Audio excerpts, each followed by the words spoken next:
this is an important topic. How many people have suffered an injury that has kept them from doing what they want?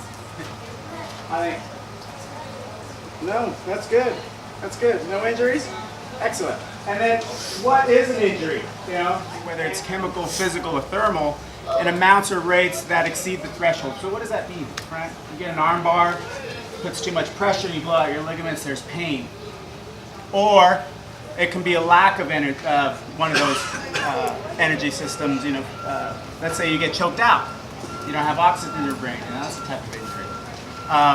But it's much more than that, because we all know that when we get injured, our previous injury and how we responded to it affects us. What we believe just happened to us affects our injury, and what we perceive is going to happen will affect how we deal with our injury.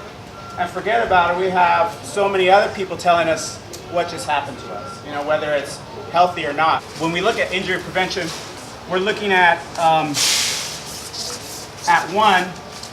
what are the things that we could do before it happens to decrease the likelihood of it actually happening?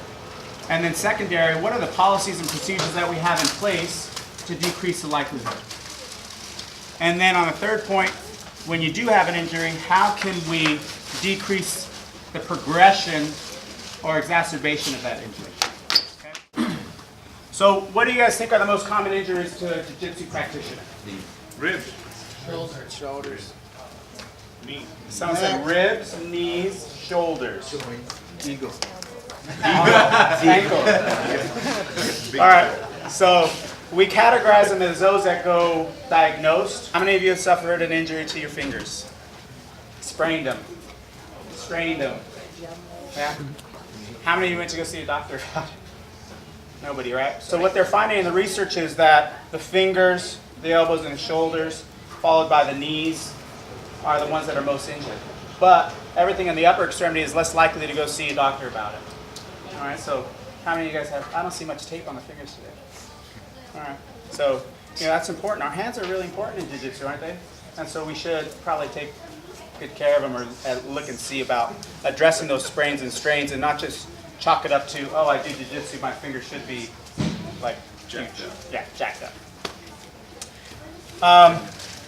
And then of course, the extent of the injury is greater at the lower levels than at the higher level ranks.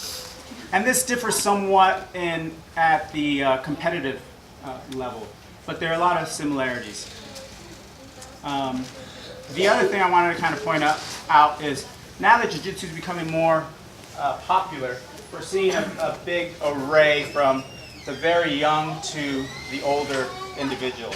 And along that lifespan, there are changes that happen within our tissues that make it much different from, you know, how Colin recovers from an injury to how I recover from an injury. You know, this guy will sprain his ankle and he'll be back next week. I sprain my ankle, you'll see me in 3 months, you know.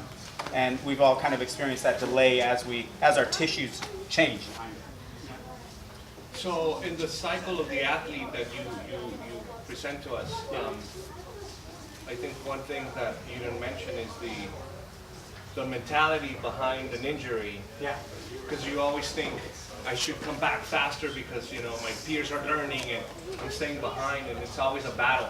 Should I just be a meathead and just power through it, this is nothing? Or at least with me, it's a battle. Like, oh, should I not go? Am I just being a wuss about it?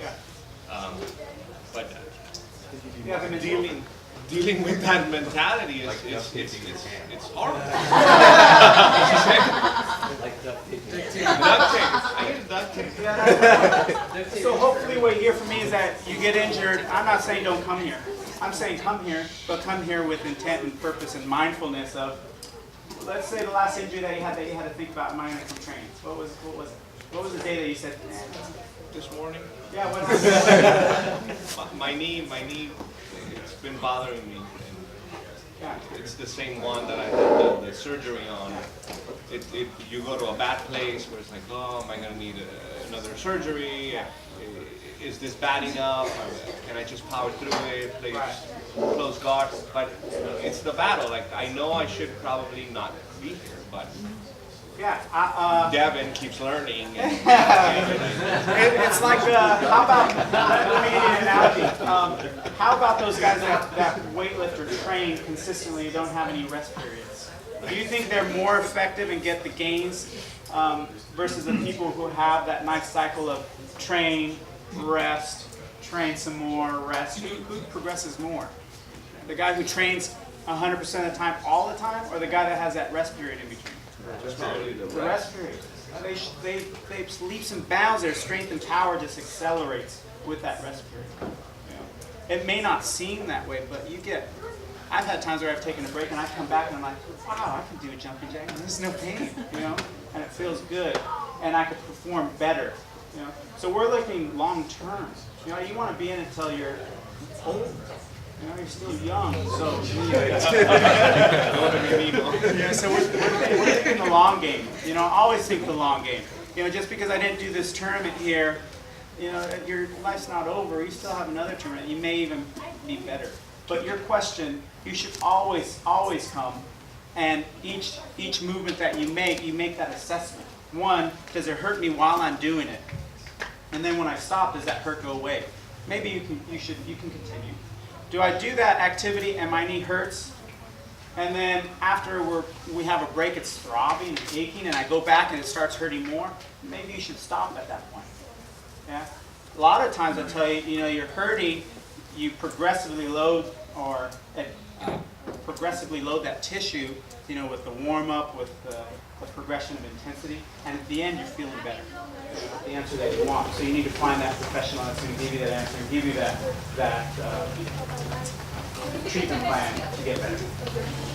Okay? So I think let's stop there and let's get back to the training.